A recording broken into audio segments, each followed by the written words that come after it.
ప్రకాశం barrage కి సంబంధించిన breaking update చూస్తున్నాం. ఇటు ప్రకాశం బ్యారేజీ వద్ద గేట్లకు అడ్డుపడిన పడవలను తొలగించేందుకు పనులు వేగంగా సాగుతున్నాయి. ఇవాళ ఎయిర్ బెలూన్స్ తో పడవలను తొలగించేందుకు అధికారులు ప్రయత్నిస్తున్నారు. బోట్లను బయటకు తీసుకొచ్చేందుకు విశాఖ నుంచి ప్రత్యేక బృందాలు వచ్చేశాయి. బ్యారేజీలోనే పడవలను ముక్కలుగా కట్ చేసి బయటకు తీసేందుకు సిద్ధమయ్యారు అధికారులు. 3 పడవలు కలిపి ఉండడంతో తొలగించడానికి ఇబ్బందికరంగా మారింది. దీంతో ఇవాళ్ల పడవలను కట్ చేసి ఎయిర్ బెలూన్స్ తో బయటకు తీయబోతున్నారు అధికారులు. సాయంత్రంలోగా వీటిని తీసేందుకు ప్రయత్నాలు చేయబోతున్నారు.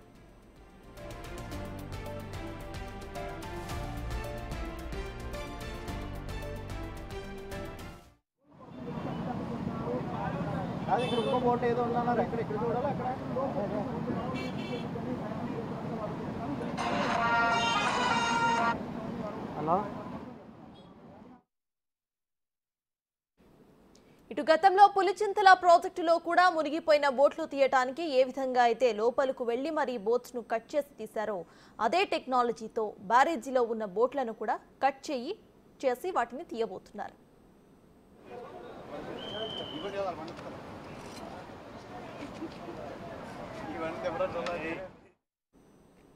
ప్రస్తుతం ప్రకాశం బ్యారేజీ వద్ద గేట్లకు అడ్డుపడిన పడవలను తొలగించేందుకు అక్కడ అధికారులు నిమగ్నమై ఉన్నారు. ఇదే విషయంపై పూర్తి డీటెయిల్స్ మా ప్రతినిధి శివ లైవ్ లో అందించడానికి సిద్ధంగా ఉన్నారు. శివ, చెప్పండి, ప్రెసెంట్ అక్కడ అప్డేట్స్ ఏంటి? పడవలను తొలగించడానికి పనులు ప్రారంభించినట్టు తెలుస్తోంది. ఎక్కడి వరకు వచ్చింది? సత్తాస్ మొత్తం మీద చూసుకుంటే గత 14 రోజుల కాలంగా ప్రకాశం బ్యారేజీలో 67, 68, 70 వద్ద ఇరక్కపోయిన ఇసుక బోట్లని తొలగించేందుకు అధికార యంత్రాంగం విస్తృతంగా ప్రయత్నాలు చేస్తూ ఉంది. నిన్న ఏదైతే క్రెయిన్ల సహాయంతో తీసేందుకు విశ్వ ప్రయత్నం చేసిన అధికారులు వల్ల కాకపోవడంతో ఈరోజు విశాఖపట్నం నుంచి ప్రత్యేక బృందాన్ని తీసుకొచ్చిన పరిస్థితి కనిపిస్తూ ఉంది. వాటికి సంబంధించి కూడా గ్యాస్ కట్టర్ సహాయంతో వాటన్నిటిని కూడా ముక్కలు చేసి తొలగించే ప్రయత్నం చేస్తున్నట్లు తెలుస్తూ ఉంది. సో ప్రధానంగా సంబంధించి ఇరిగేషన్ అధికారులకు సంబంధించి కొన్ని ప్రయత్నాలు జరుగుతున్నాయి. ప్రస్తుతం దీనికి సంబంధించిన అధికారుల ప్రక్రియ అయితే కొనసాగుతున్న నేపథ్యం ఉంది. సో ముఖ్యంగా ఏదైతే ప్రకాశం బ్యారేజీకి సంబంధించి జరుగుతున్న వ్యవహారానికి సంబంధించి కూడా కొనసాగుతున్న దాన్ని ఏర్పాట్లు అయితే అధికారులు పూర్తి స్థాయిలో ప్రక్షాళన చేస్తున్న పరిస్థితి కనిపిస్తూ ఉంది. సో ముఖ్యంగా ప్రకాశం బ్యారేజీలో ఏదైతే 3 పడవలు నిలిచిపోయినాయో వాటికి సంబంధించిన పడవ ప్రక్రియలను తీసేందుకు కూడా అధికారులు ప్రయత్నాలు చేస్తూ ఉన్నారు. సో ముఖ్యంగా ప్రకాశం బ్యారేజీ మధ్య ఏదైతే నీటికి సంబంధించి విరక్కబోయినాయో వాటిని తీసేందుకు విస్తృతమైన కసరత్తు, విస్తృతమైన ఏర్పాట్లు అయితే అధికారులు చేస్తున్న పరిస్థితి కనిపిస్తోంది. అయితే నిన్న ఎంత ప్రయత్నం చేసినా సాధ్యం కాని నేపథ్యంలో ఈరోజు వాటిని ఇక్కడి నుంచి తొలగించేందుకు లోపల పనులు చేస్తున్నారు. ఇప్పటికే ప్రత్యేక బోటు ద్వారా వాటికి సంబంధించి లోపలికి వెళ్ళి ఏదైతే నాటు ఇసుక పడవలు ఉన్నాయో వాటిని తొలగించే ప్రయత్నం చేస్తున్నట్టు తెలుస్తూ ఉంది. సో ముఖ్యంగా గ్యాస్ కట్టర్ సహాయంతో వీటన్నిటిని కూడా తొలగించే ప్రక్రియ ప్రస్తుతం కొనసాగుతోంది. మనం చూసుకోవచ్చు అక్కడ విజువల్స్లో వెనక గ్యాస్ సిలిండర్ని తొలగించుకొని మరి అక్కడి నుంచి వాటి లోపలికి పైకెత్తేందుకు ప్రయత్నిస్తున్నారు. వాటిని ఒక్కసారిగా తీయాలంటే సాధ్యం కాని నేపథ్యంలో ముక్కలుగా చేసి అక్కడి నుంచి తరలించే ప్రయత్నాన్ని అయితే అధికారులు చేస్తూ ఉన్నారు. ఎందుకంటే స్పీడ్ బోట్ల ద్వారా కూడా లోపలికి చేరుకున్నారు. ఆ తర్వాత వాటికి సంబంధించి ఏదైతే ఇసుక బోట్లు ఉన్నాయో ఆ బోట్లని అంటే విభాగాలుగా చేసి అక్కడి నుంచి తీసుకొచ్చే ప్రయత్నమే చేస్తున్నారు. ఎందుకంటే దాదాపుగా 40 అడుగుల ఎత్తునున్న ఈ బోటుకు సంబంధించి దాన్ని ఒక్కసారిగా తీసుకురావాలంటే సాధ్యమయ్యే పరిస్థితి కాలేదు. 20 అడుగుల వెడల్పు, దాదాపుగా 40 అడుగుల పొడవు, అలాగే ఎత్తుకు సంబంధించి మరొక 15 అడుగుల ఎత్తు ఉన్న నేపథ్యంలో సో ఈ ప్రక్రియ కొనసాగాలంటే కొంత ఇబ్బందికరంగా మారుతున్న నేపథ్యంలో అధికారులు ఇప్పటికే 4 రోజులుగా కూడా ఈ పడవల్ని తీసేందుకు విశ్వ ప్రయత్నాలు చేస్తూ ఉన్నారు. కానీ ఒకవైపు ప్రయత్నాలు చేస్తున్నప్పటికీ ఇంకొక వైపు అధికార యంత్రాంగం పూర్తి స్థాయిలో సహాయ చర్యల్ని కొనసాగించే ప్రయత్నం చేస్తున్న పరిస్థితి కూడా కనిపిస్తూ ఉంది. ఏదైతే ఓవరాల్గా చూసుకుంటే ప్రకాశం బ్యారేజీకి సంబంధించిన బోట్లని తొలగించే ప్రక్రియలో భాగంగా ఏదైతే అధికారులకు సంబంధించి కానీ ఒకవైపు ప్రజాప్రతినిధులకు సంబంధించి కానీ పూర్తి స్థాయిలో కూడా ఏ రకంగా తొలగించాలి ఏమిటి అనే దానికి సంబంధించి కూడా ప్రక్రియ కొనసాగుతోంది. కొద్దిసేపు క్రితమే విశాఖపట్నానికి సంబంధించిన బృందం వచ్చింది. అసలు ఏ రకంగా మీరు తొలగించబోతున్నారు, ఎటువంటి ప్రక్రియ కొనసాగుతోంది?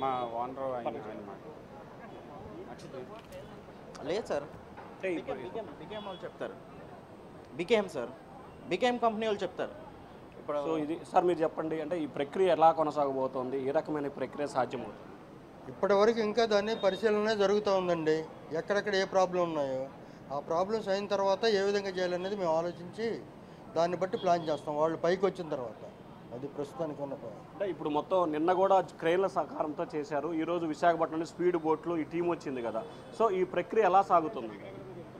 అదేనండి, డైవింగ్ టీం కిందకి వెళ్ళి అది ఎక్కడెక్కడ పట్టుకుంది ఏంటనేది చూస్తున్నారు. నీళ్ళల్లో ఆక్సిజన్ సిలిండర్ అన్నీ పెట్టుకుని అది మీరు చూస్తున్నారు. అక్కడ వాళ్ళు చూసి వచ్చి ఎక్కడెక్కడ ఏం చేయాలి అనేది వాళ్ళు చూసి వచ్చిన తర్వాత దాన్ని బట్టి మేము ఏ విధంగా చేయిస్తే త్వరగా మనం బయటికి తీయగలం అనేది ఆలోచించి చేస్తాం. అంటే ఈ ఆపరేషన్ ఈ 3 నాటు పడవల్ని పైకి తీసడానికి ఎంత సమయం పట్టే అవకాశం ఉంటుంది?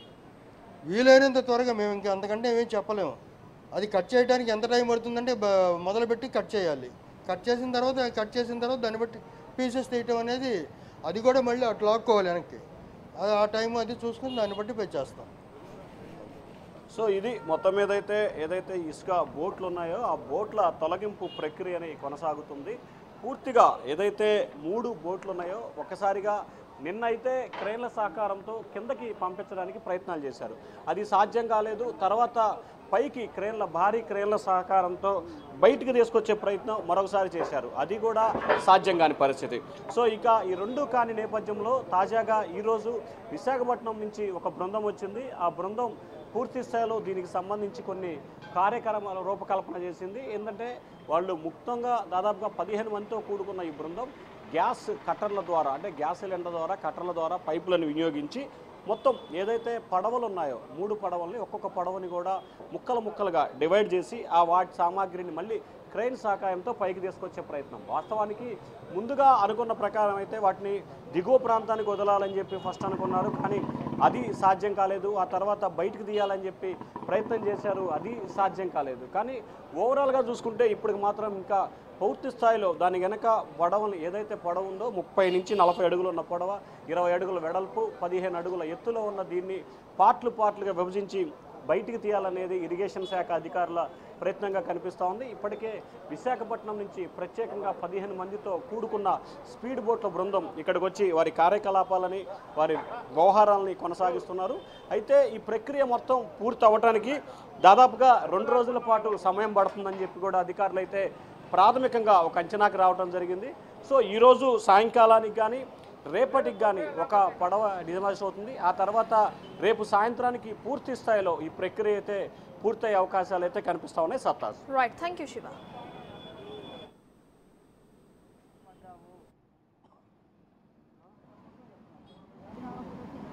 హలో,